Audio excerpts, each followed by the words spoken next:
Hi everyone, so I'm Adriana from Teaching with Miss Wazo, and I thought that I would come on here and create a video for first year teachers, okay? So I know how hard it can be at the beginning, and I know all the stress and just nervousness that comes with applying for your first job, getting your first job, and then starting at a new school and being the new teachers.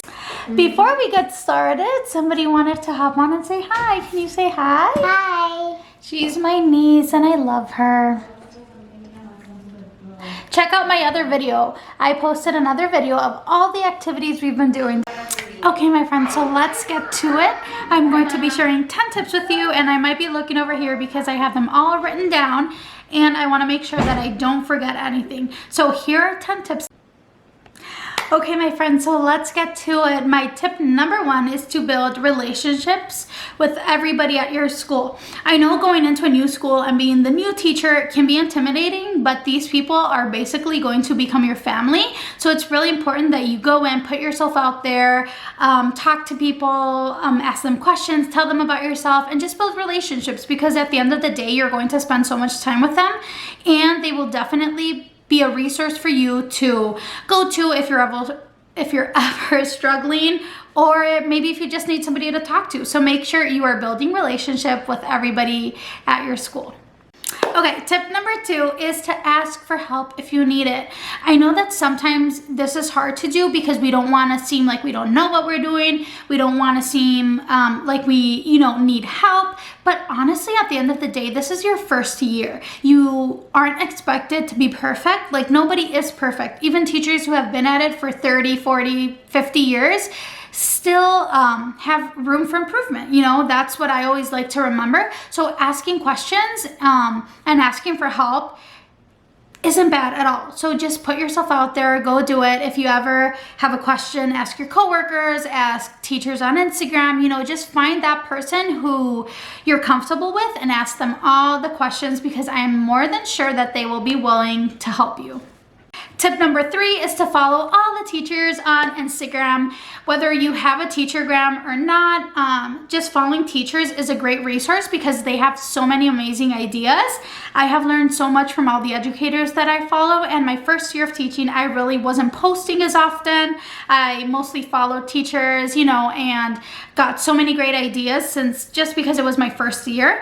And then as I went on and had ideas to share, then I started posting a bit more. But honestly, just following teachers and getting ideas is amazing. And then you also build relationships with them. I'm not even kidding. There are so many teachers that I've never met in real life, and it's more like a virtual friendship, but it's amazing because I feel comfortable talking to them. They understand teaching and everything that comes with it. So go follow teachers. Make yourself a teachergram if you're up for it. I would totally recommend it. It's amazing. You build great relationships, and it's just such a fun space. So follow all the teachers. Teacher tip number 4 is to be organized.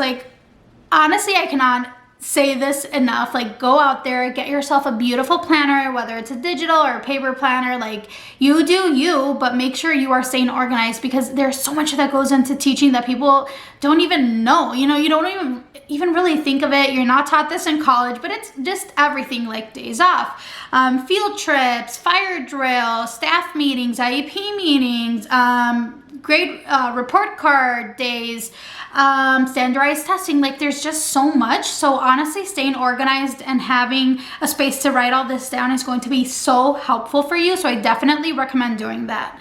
And then just also get all the Post-its, just figure out what works for you and just use it all to stay organized. And I also love all the data binders. I love having binders for each kid, and then I can have everything related to their performance, their interests, how they're doing, everything just in that binder, in case I ever need to, reach to the side and grab it.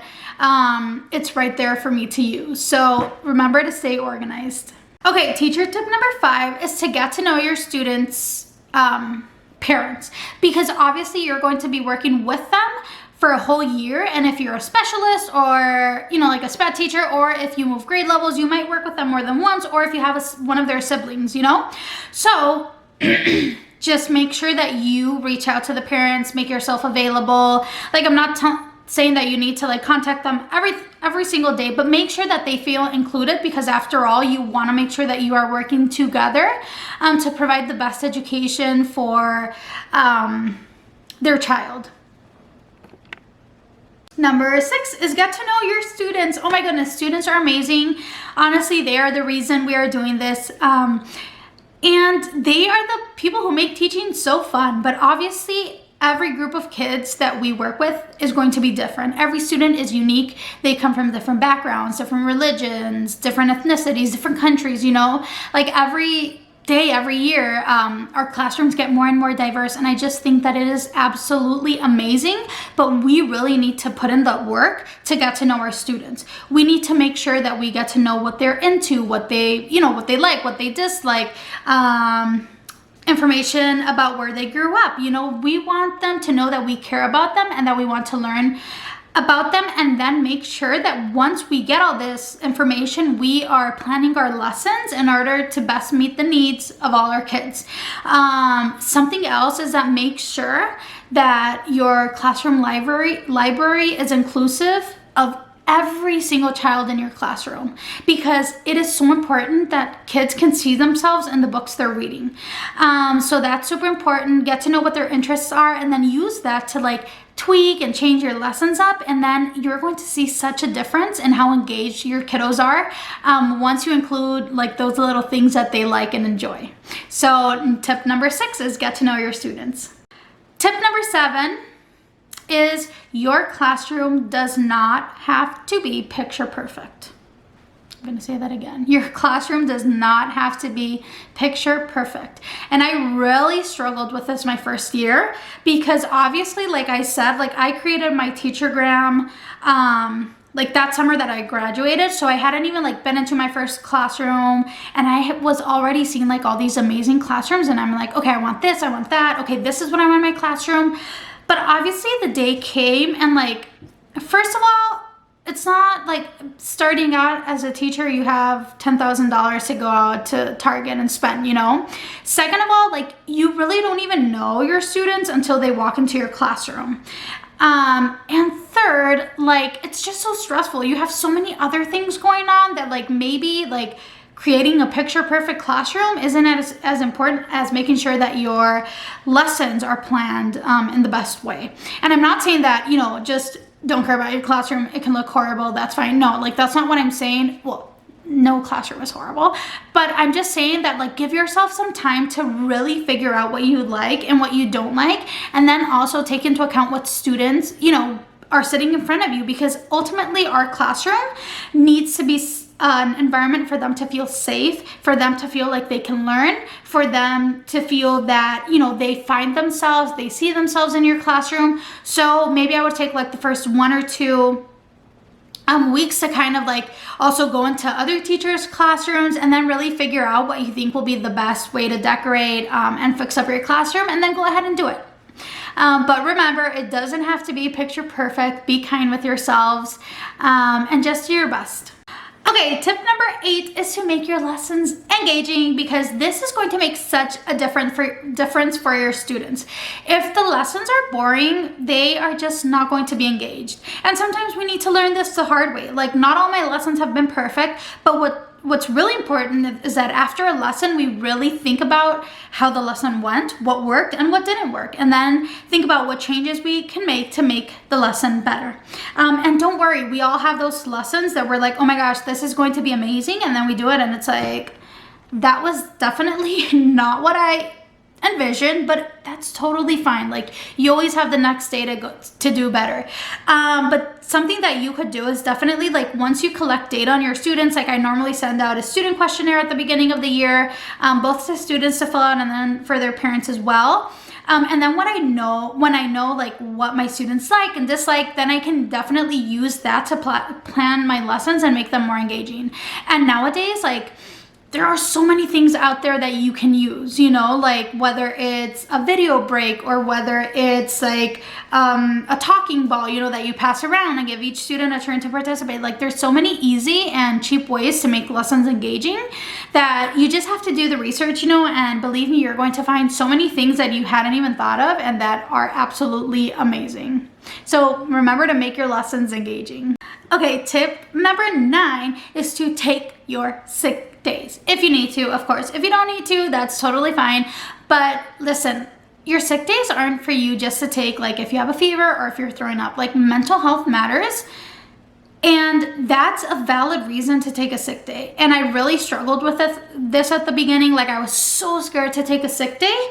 And I ended up, like, not taking any until the point that I basically, like, broke down. Like, oh my gosh, it was so stressful. And there came a day that I'm like, I can't, like, I need a day off, you know? So just make sure that you're listening to your body.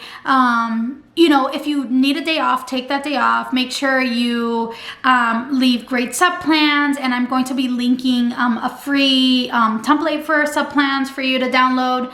But make sure that you are taking care of yourself, right? Like, your mental health matters, your physical health matters as well. So listen to your body, take the days if you need to take the days, and don't feel bad about it. Like, that's why we are given those days, because obviously there are just sometimes that we need to take a day, okay? So don't feel bad about it and take your sick days whenever you need to.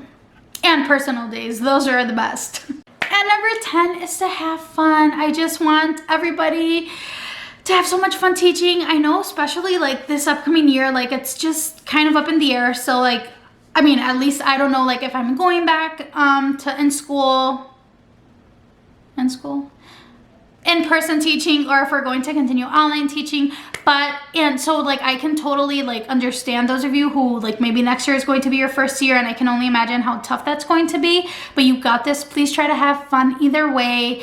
I will also be linking my Instagram, so if you ever, like, I just try to cheer people up and be super positive. Obviously, like, I'm not like this all the time, but I try to be. So if you just need somebody to talk to, even if we've never, like, talked before, just literally message me and I will try to make you feel better and find ways in which I can help you make next year amazing. But yeah, just remember to have fun.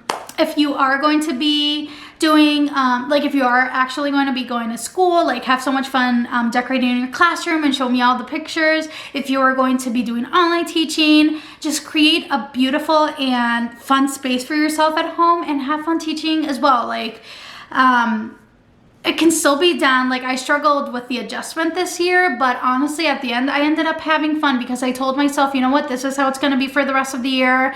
I need to just, you know, accept that and have fun. And it really did end up being fun, even though it was a bit stressful at times. But yeah, the important thing is to always, always, always have fun. Okay, my friends, so those are my 10 tips to have a wonderful first year. I hope that you enjoyed them. If you are not a first year teacher and you have other suggestions, leave a comment. And if you are a first year teacher, let me know what tip you liked, or even if you have other tips. Like, obviously, just because you're a first year teacher doesn't mean you don't have any tips, right? So if you have any tips, leave them below. Don't forget to subscribe. I will also link my Instagram. And a little surprise, I will be posting a bunch of free resources in the description for you to download and use. So hopefully that will make your first year teaching a lot easier and more fun. But yeah, I hope you all know that you're amazing. You chose a wonderful career, and I truly, truly, truly hope that you enjoy it. And like I said, if you ever need anything, just reach out to me and hopefully I can help you. So I hope everybody has a great day. Stay safe, wear your masks.